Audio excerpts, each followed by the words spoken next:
तुम्हारी बहुत याद आती थी अनु।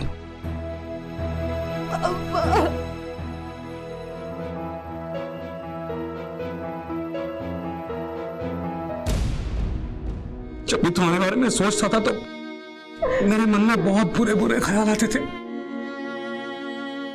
आज तुम्हें यहाँ देखकर मुझे इतनी खुशी हो रही। ठीक तो है ना मेरी बच्ची? बस तुझे देख लिया है, बस अब तुझे यहाँ से बहुत जल्दी मैं वापस ले जाऊंगा बेटा।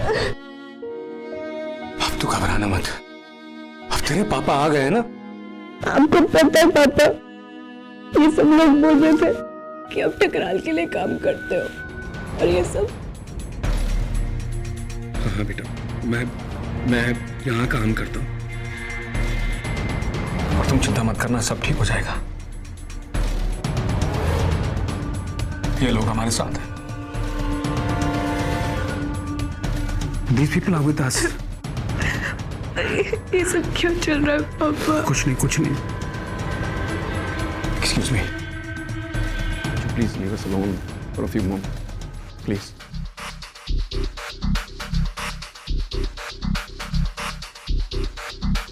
ये सब क्या है पापा? ये लोग बोल रहे हैं कि आपने ठकराल के साथ मिलकर मेरा किडनैप कराया है। ये सच है?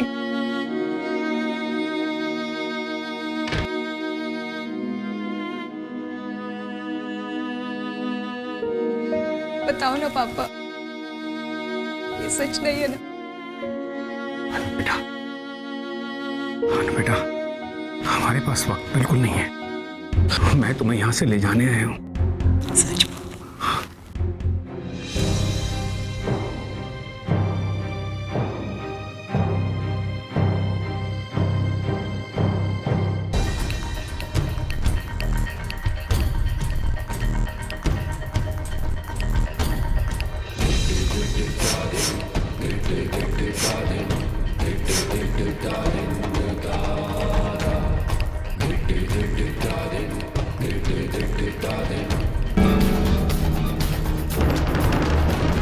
वो नहीं।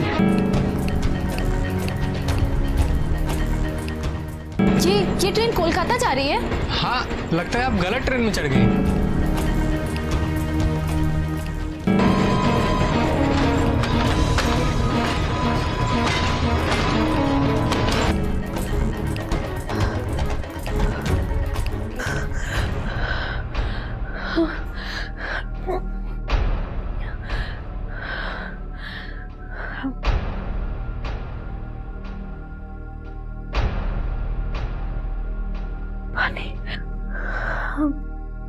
पानी पानी क्या?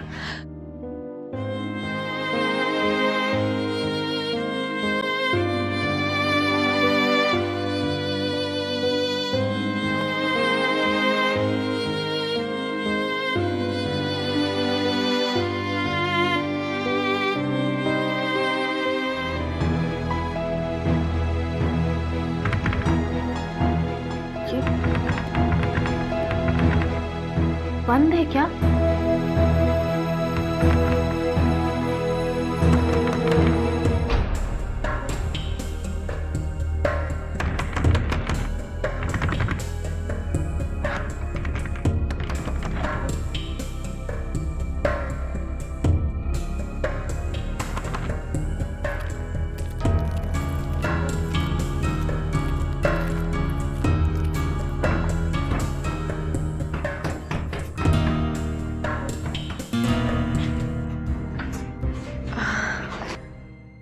क्या हुआ?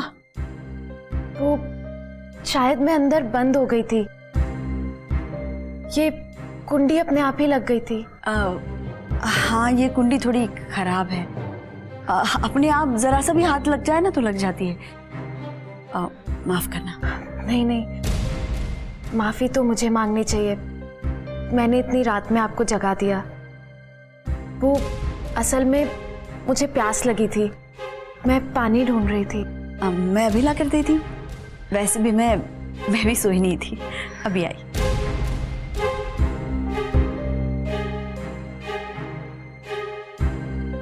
लो।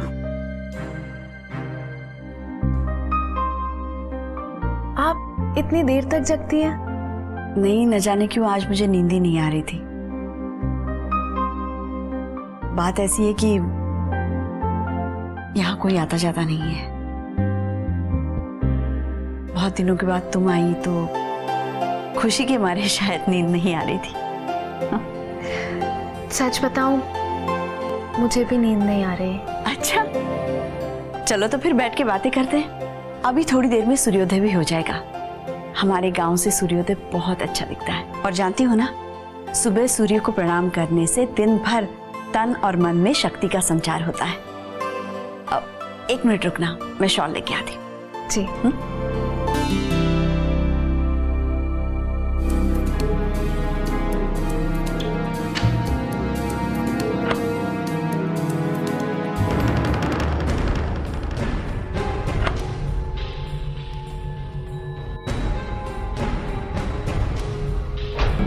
हाँ, ये कुंडी थोड़ी खराब है।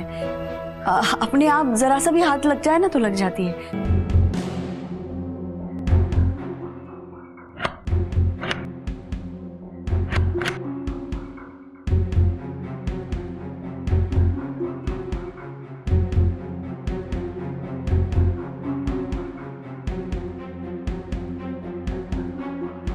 चलो।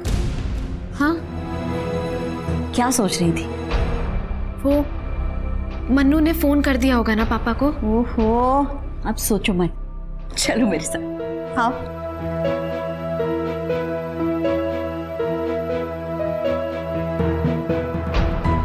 लेकिन कैसे पापा?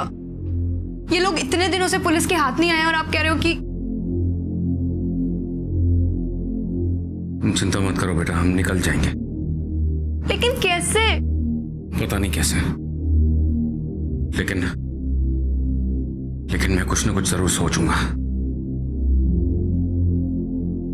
Sir, mister Thakral is calling. आपके लिए फोन है सर।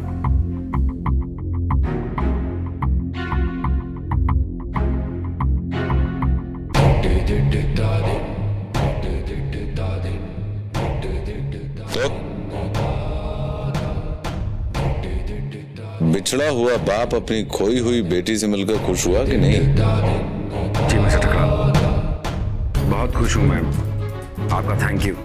इस थैंक यू को और खुशी को संभाल के रखिए अपने पास और उसे बाय बाय बोलिए। उसे जाना है आज रात। जा रही है?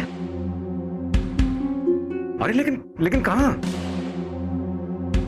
तुम अनु को अच्छे कॉलेज में पढ़ाना चाहते थे ना नंदा, तो हम उसे दुनिया के सबसे बेहतरीन कॉलेज में पढ़ने के लिए भेज रहे हैं। फर्क इतना है कि वो कॉलेज जहां तुम हो वहां से 2000 किलोमीटर दूर है, बस। लेकिन मिस्टर ठकराल, आप ऐसे कैसे? कम से कम एक बार। तुम हड़बड़ाते बहुत हो नंदा।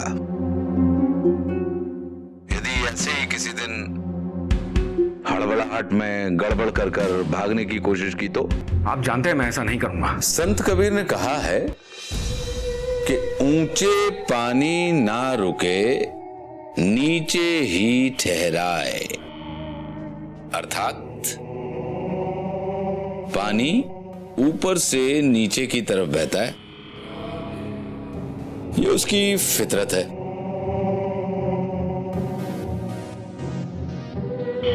अब क्या बता, तुम भी पानी की तरह कब भागने की सोचने लगो, नहीं? लेकिन यदि तुम सोचोगे तो ये बात जान लो कि तुम्हारे ऊपर नजर रखी जा रही है 24 घंटे। तुम्हारा हर फोन रिकॉर्ड होता है और ये जो तुम्हारी सेक्रेटरी है ना,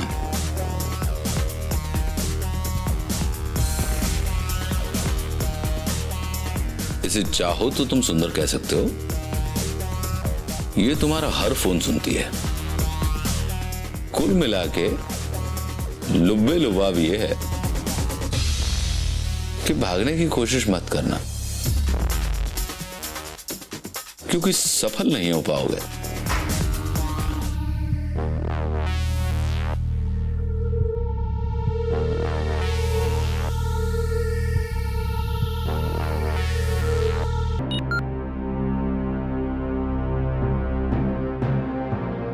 बज रही है घंटी।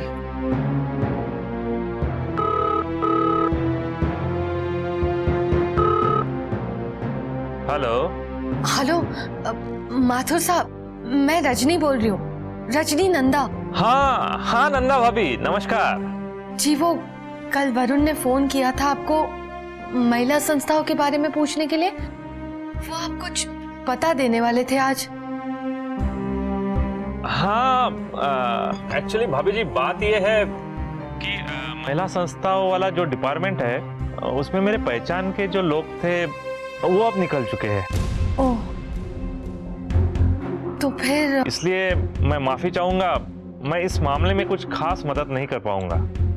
लेकिन कोई और जान पहचान? और भाभी जी यहाँ बहुत सारे लोग मेरा इंतजार कर रहे हैं, मैं थोड़ा बिजी हूँ।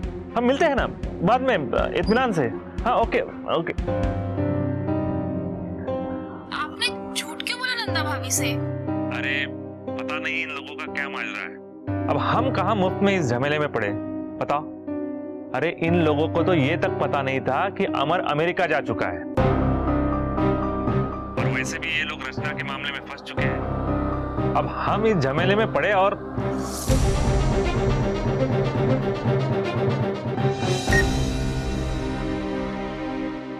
क्या हुआ? क्या बोले? कह रहे कि कुछ ज्यादा मदद नहीं कर पाएंगे। वो उनकी पहचान का कोई रहा नहीं अब उस डिपार्टमेंट में। छोड़ दीजिए, कोई बात नहीं। आज तक किसी ने हमारी मदद की है जो ये लोग करेंगे? हम लोग अपना रास्ता खुद ही ढूंढ लेंगे। ओए महिला संस्था ही है ना, कोई ना कोई रास्ता होगा उन तक पहुंचने का।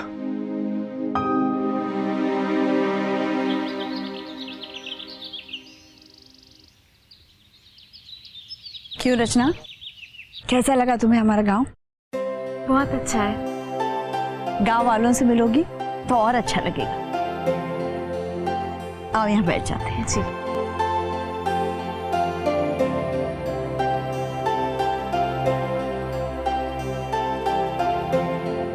सुषमा जी, मैंने अपने बारे में आपको इतना कुछ बताया, आप भी कुछ बताइए ना। मेरे पास तो बताने लायक कुछ भी नहीं है। ये सीधी सादी जिंदगी है, गांव, स्कूल, बच्चे, बस। लेकिन फिर भी कुछ तो होगा। जैसे जैसे आप इस गांव में कैसे आई?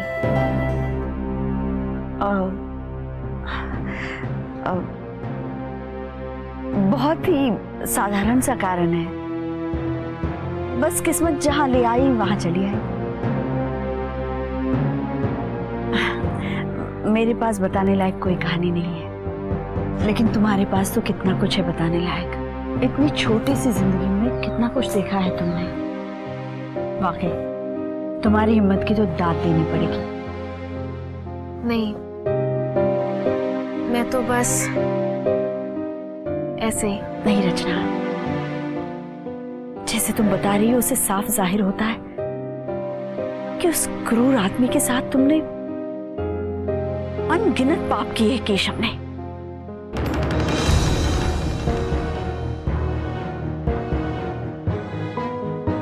केशव? सब उसका नाम ठकराल ही जानते हैं। आपको कैसे पता कि उसका पूरा नाम केशव ठकराल है?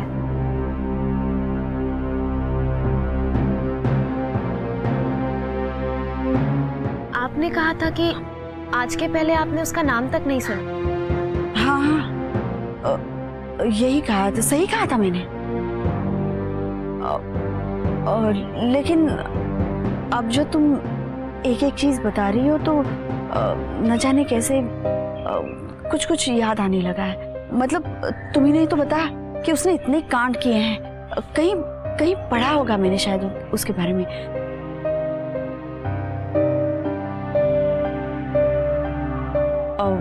टीचर हूं ना, काफी सारी बातें पढ़ती रहती हूँ। कुछ नाम शायद दिमाग में अटक जाते हैं। कुछ हल्का हल्का सा याद आ रहा है बस, और कुछ नहीं। लेकिन आपको टीचर जी, टीचर जी।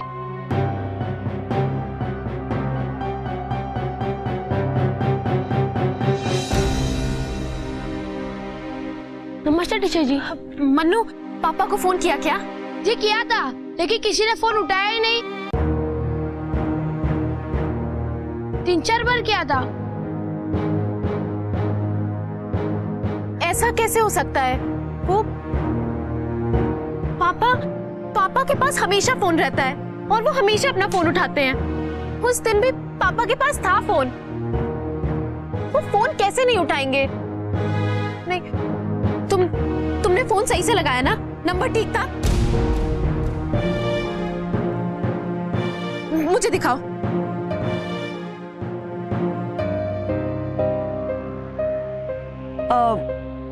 नंबर तो मैंने दिया था लिख के। उनके फोन में खराबी होगी। देखो रचना, तुम चिंता मत करो, हम ये खबर उन तक पहुंचा देंगे कि तुम ठीक ठाक हो। कोई ना कोई तरीका तो ढूंढ ही लेंगे। मनु, जाओ ना घर, तुम्हारी माँ तुम्हारा इंतजार कर रही है। चलो रचना, पहले घर चलते हैं। आओ चलो। नमस्कार ठकराल साहब। अभी आइए। आइए दयाल बाबू। हाँ आइए आइए। आए दयाल बाबू। जी इनसे मिलिए। ये मिस्टर दुग्गल है और वो इनके पार्टनर मल्होत्रा साहब। कहिए, हम आपके किस काम आ सकते हैं?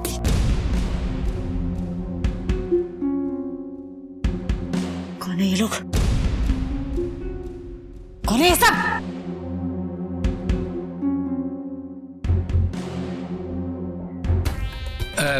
माइनिंग शुरू करना चाहते हैं और आपके आशीर्वाद के बगैर तो शुरू कर ही नहीं सकते।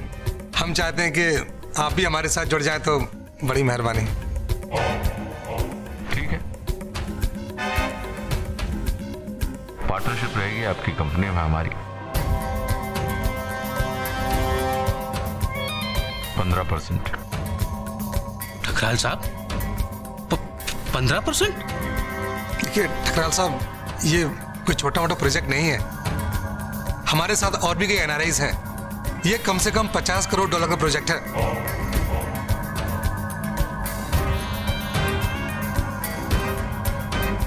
आपका फिक्स रहेगा, चाहे प्रॉफिट हो या लॉस, आपका तो एकदम पक्का रहेगा। आप तो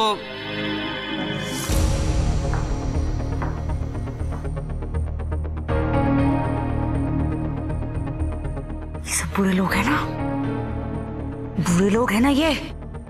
भाभी जी, आप अंदर चाहिए। हम कह रहे हैं ना, आप अंदर चाहिए। आइए आइए।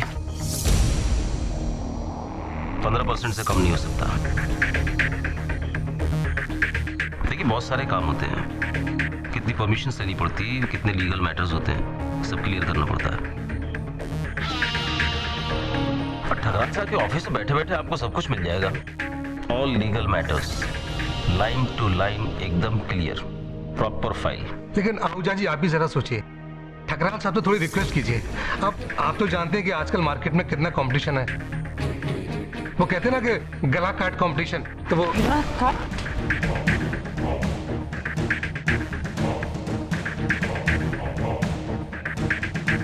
अगर मैं तुम्हारा ही गला काट दूं तो